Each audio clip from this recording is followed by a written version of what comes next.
UP BJP सदर भूपेंद्र चौधरी ने इस्तीफे की पेशकश की है। पार्टी के खराब मुजाहरे की जिम्मेदारी ली है। अमेठी, फैजाबाद, कन्नौज जैसी बड़ी सीटों पर पार्टी की हार हुई है। वहीं रायबरेली, मैनपुरी जैसी हाई प्रोफाइल सीटों पर भी बीजेपी को उत्तर प्रदेश में शिकस्त मिली है।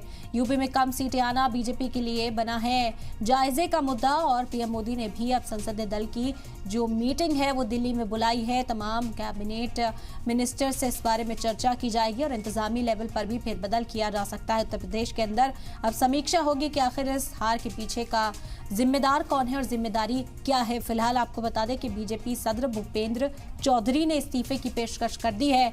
उन्होंने खुद को इस हार का जिम्मेदार बताया है। पूरी जिम्मेदारी अपने ऊपर लेने की बात कही है। पार्टी के खराब मुजाहरे की जिम्मेदारी वो लेते हुए नजर आए हैं। बता दें कि उत्तर प्रदेश में बीजेपी को यहां कई सीटों पर शिकस्त का सामना करना पड़ा है।